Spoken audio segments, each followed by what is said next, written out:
Welcome to the Kumar Dev education में अपने channel में आपका स्वागत करता हूँ। हिंदी भाषा यानी इसका खे अब स्टार्ट हो गया है। हिंदी भाषा का सामान्य परिचय, क्षेत्र, बोली, विकास। आइए इस चैप्टर को शुरू करते हैं। हिंदी भाषा का भौगोलिक क्षेत्र। हिंदी अपने संपूर्ण भाषा क्षेत्र की प्रतिनिधि भाषा है।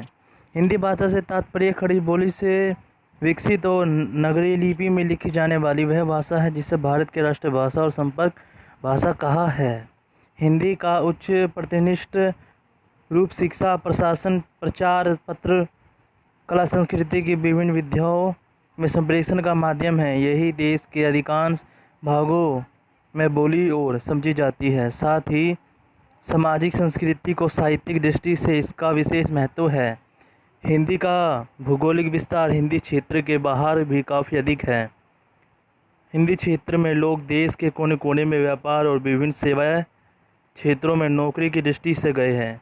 इसी प्रकार भारत के बाहर भी कई देशों में हिंदी भाषी बसे हैं। यहाँ उन्होंने अपनी भाषा को लगातार प्रयोग करके जीवित रखा है।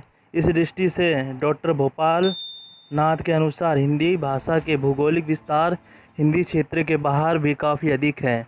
हिंदी क्षेत्र के लोग देश के कोने कोने में व्यापार और विभिन्न सेवाएं क्षेत्रों में नौकरी की दृष्टि से गए हैं। इसी प्रकार भारत के बाहरी कई देशों में हिंदी भाषाई बसे हैं।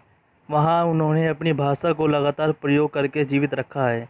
इस दृष्टि से डॉक्टर भोपाल नाथ के अनुसार हिंदी भाषा के भौगोलिक विस्तार को 3 क्षेत्रों में विभक्त किया जा सकता है। हिंदी क्षेत्र, हिंदीतर भाषा क्षेत्र, भारतेतर क्षेत्र। वस्तुतः हमारे देश के विशाल तथा विस्तृत भूभाग मध्य देश की भाषा का प्रारंभ ही महत्वपूर्ण रहा है। अंत उसी परंपरा के अनुसार इस भाषा को महत्व मिला। व्यवहार में हिंदी उत्तर व मध्य प्रदेश की भाषा है तथा इस भूमि भाग की अन्य उपभाषाएं छत्तीसगढ़ी तथा मैथिली आदि हिंदी के ही अंतर्गत मानी जाती है। अंत हिंदी नाम किसी प्रांत या प्रदेश की भाषा न होकर उत्तर भारत के एक विस्तृत भूभाग की भाषा का था, जो भारत के अन्य प्रांतों और प्रदेशों में भी समझी और बोली जाती है। आज की हिंदी अपने विस्तृतम अर्थ में मैथिली, गहनी अवधी, खड़ी बोली, छत्तीसगढ़ी आदि स्तरीय बोलियों के सामूहिक नाम है। ऐतिहासिक दृष्टि से इस हिंदी प्रदेश में प्राकृतिक प्रचलित थी, जिसे हमें हिंदी कहते हैं, वह वास्तव में इन्हीं प्राकृतिक की उत्तराधिकारिणी विभाषाओं का संध है। इन्हीं प्राकृतों से हिंदी का विभाषाओं या उपभाषाओं का विकास हुआ है और इनमें से हर के अंतर्गत इनकी बोली आती है। इसी के परिणाम स्वरूप हिंदी का विस्तार अनेक देशों में है। किसी भाषा के अनेक बोलियों के रूप में भारत और मध्य प्रदेश की मातृभाषा है, साथ ही किसी न किसी रूप में संपूर्ण भारत के संपर्क भाषा की तरह व्यवहारित होती है। इस तरह संपर्क भाषा की दृष्टि से ही संपूर्ण भारत और भारत की उपमहाद्वीपीय हिंदी प्रवेश है, लेकिन व्यवहारिक रूप से हिंदी के केंद्रीय क्षेत्र मध्य देश में है, जो पश्चिम में जैसलमेर, उत्तर पश्चिमी में अलंबा, उत्तर में शिमला में लेकर खंडवा तक पहुंचती है। इस भूभाग में स्थल दिल्ली, हरियाणा, उत्तर प्रदेश, बिहार, राजस्थान और मध्य प्रदेश हिंदी भाषाई प्रांत हैं। इन प्रांतों का हिंदी भाषाई कहलाते हैं। हिंदीतर भाषा क्षेत्र। हिंदी के व्यापक प्रचार प्रसार के सबसे अधिक योगदान है हिंदी भाषाई क्षेत्र के लोगों का है। सामाजिक कारणों से ही हिंदी का प्रचार हिंदीतर भाषाई क्षेत्रों में हुआ है। इसी भाषा के अन्य भाषाई क्षेत्र नगरों के रूप कुछ हिंदी भाषाई छोटे छोटे क्षेत्र आते हैं। इसमें अरुणाचल प्रदेश, लक्षद्वीप और मिजोरम जैसे हिंदी भाषाई की संख्या दूसरे स्थान पर है। उड़ीसा, दादर व नागर हवेली में हिंदी भाषाई तीसरे स्थान पर है। वस्तुतः हिंदी का कम या अधिक प्रचार पूरे भारत में है। कुछ स्थानों पर हिंदी अनेक वर्षों से है। कई स्थान भाषाई में हिंदी के वहाँ की भाषाओं के तत्व ग्रहण कर एक नई शैली विकसित की है, जैसे बम्बईया हिंदी, कलकत्ताई हिंदी आदि। अपने ज्ञान की वृद्धि, शैक्षिक कारणों से, व्यावसायिक आर्थिक कारणों से भी आज हिंदी भाषाई क्षेत्रों में लोग हिंदी सीखते बोलते हैं। विचार विनिमय, प्रकाशन, हिंदी का माध्यम, व्यापार, संचार, पर्यटन आदि अनेक उद्देश्यों के लिए हिंदी द्वितीय भाषा के रूप में सिखाई जाती है। हिंदी भाषा शिक्षण, डॉक्टर भोपाल नाथ। भारतेंद्र क्षेत्र, काफ़ी बड़ी संख्या में हिंदी भाषाई लोग भारत के बाहर के कई देशों में बसे हैं, जैसे मॉरिशस, फिजी, सुरनामा से अधिक जनसंख्या की मातृभाषा है और उससे सरकारी कार्यों की भाषा के रूप में 1987 तक संघीय मान्यताएं भी प्रदान की थी।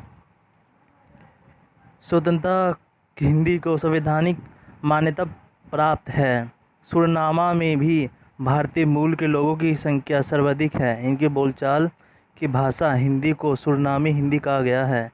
इसके अतिरिक्त कई देश में आजीविका और व्यापार के लिए कई भारतीय बस गए हैं और हिंदी का प्रयोग कर रहे हैं, जैसे कनाडा, जर्मनी, सिंगापुर, इंडोनेशिया आदि में भी हिंदी भाषाई है। इस प्रकार हिंदी का भौगोलिक क्षेत्र विस्तृत है।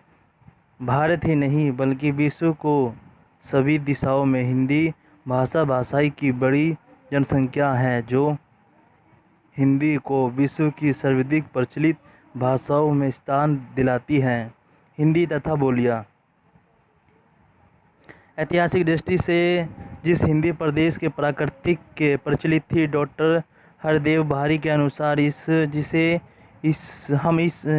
हम हिंदी कहते हैं, वे वास्तव में इन्हीं प्राकृतों की उत्तराधिकारी विभाषाओं का संघ है। इन्हीं प्राकृतों से हिंदी की परिभाषाओं या उपभाषाओं का विकास हुआ है। इनका संक्षिप्त परिचय इस प्रकार है। खड़ी बोली। दिल्ली, बिजनौर, रामपुर की बोली खड़ी बोली है। आज हिंदी के रूप में मानक भाषा तथा भारतीय संविधान द्वारा राजभाषा होने का सम्मान प्राप्त है।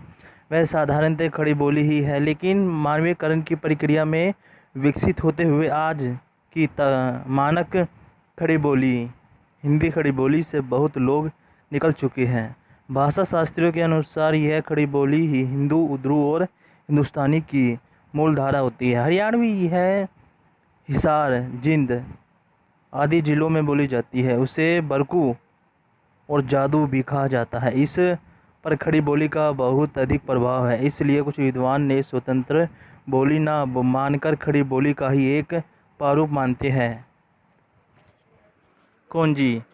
इस बोली का क्षेत्र ब्रज और अवधी के बीच में है। इस इटरावा, हरदोई, पीलीभीत आदि में बोली जाती है। इस बोली पर ब्रज, अवधी, बुंदेली का व्यापक प्रभाव है। बुंदेली यह बोली मुख्य रूप से जालौना, अड़छा आदि क्षेत्रों में बोली जाती है। इसका प्रतिनिधित्व रूप अड़छा के आसपास बोला जाता है। बुंदेली और ब्रज में बहुत अधिक समय है।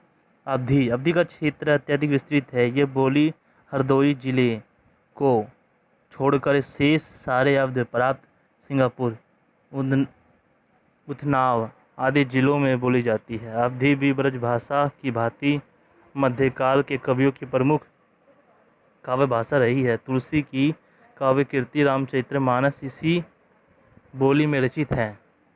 बंधेली। ये बोली बंदेलखंड क्षेत्र में बोली जाती है। रीवा इसका केंद्र है। इसका क्षेत्र मध्य प्रदेश के जिलों तक विस्तृत है। छत्तीसगढ़ी। छत्तीसगढ़ की बोली छत्तीसगढ़ी कहलाती है। मुख्य रूप से यह बोली मध्य प्रदेश के जिलों में भी प्रचलित है। राजस्थानी। ये उपभाषा सारे राजस्थान में बोली जाती है। इसके अंतर्गत आने वाली बोलियां काफ़ी है, लेकिन इसमें से 4 मेवाती, जयपुरी, मारवाड़ी ही प्रमुख है। ऐतिहासिक दृष्टि से राजस्थानी का संबंध शौरसेना अपभ्रंश से है। आपके लिए अनौपचारिक या निजी व्यापार में महाजनी लिपि का ही छपाई आदि के नगरी लिपि का प्रयोग किया जाता है। हिंदी भाषा।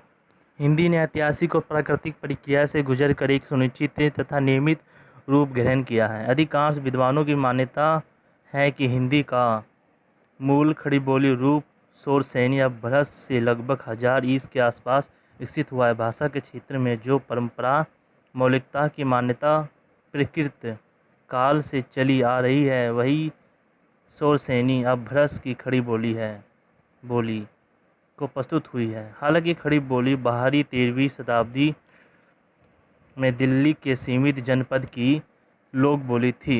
लगभग 600-700 वर्षों तक यह बोली के विस्तार तक सीमित रही। इनके स्वतंत्र ब्रज जब्दी राजस्थानी आदि बोलियां अपने स्थानीय प्रदेशों में विकसित होती रही। हिंदी साहित्य के मध्यकाल में इससे दो बोलियां ब्रज और अवधी ने भाषा का दर्जा प्राप्त किया, लेकिन विभिन्न प्रकार के सामाजिक आदि कारणों से वह अपने सीमित क्षेत्र से बाहर इतनी अधिक प्रचलित नहीं हुई जितनी की खड़ी बोली हुई है। 19वीं सदी के आरंभ में विभिन्न कारणों में खड़ी बोली के भाषा बन जाने की प्रक्रिया आरंभ हो गई थी और 100 वर्ष के भीतर ही मानक भाषा हिंदी के रूप में परिणत हुई। कालक्रम से खड़ी बोली को एक व्यापक जन समुदाय के संपर्क में तथा मातृभाषा तथा स्थान प्राप्त हुआ। इस प्रकार आज की हिंदी एक समय में एक बोली मात्र थी, लेकिन अब हिंदी भाषा मूलतः एक बोली खड़ी बोली होते हुए भी स्थानीय या क्षेत्रीय विशेषताओं के ऊपर उठ चुकी है। वे अपनी बोलियों तथा कुछ दूसरी भाषाओं जैसे अंग्रेजी आदि की शब्द समूह, वाक्य रचना आदि से संबंधित महत्वपूर्ण विशेषताओं को आत्मसात करके एक सशक्त तथा केंद्रीय भाषा बन चुकी है। क्षेत्रीय विस्तार से दृष्टि से मानक हिंदी भाषा की सबसे अधिक व्यापक भाषा है, इसलिए इसे राष्ट्रीय भाषा होने का सम्मान भी प्राप्त है। डॉक्टर भोपाल नाथ के अनुसार हिंदी वह भाषा है जो संस्कृत से पाली अपभ्रंश होते हुए भी विकसित हुई है। हिंदी का इतिहास विस्तार भी काफ़ी बड़ा है। लगभग 1000 वर्षों 1000 ईसा से आज तक में फैला है। अच्छी हिंदी पृष्ठ 15 डॉक्टर भोपाल नाथ, उन्होंने हिंदी भाषा के विकास को 3 खंडों में विभाजित किया है। आदिकाल 1000 ईसा से 1500 ईसा, मध्यकाल 1500 ईसा से 1800 ईसा, आधुनिक काल 1800 से अब तक। ये आपका सेशन ख़त्म हुआ। हम आपको मिलेंगे नेक्स्ट सेशन में। वीडियो अच्छी लगी वीडियो को लाइक करें, चैनल को सब्सक्राइब करें। ये वीडियो अगर आपको अच्छी लगे तो उसे लाइक जरूर करना, क्योंकि लाइक से मोटिवेशन मिलता है। अपना बहुमूल्य समय देने के लिए धन्यवाद।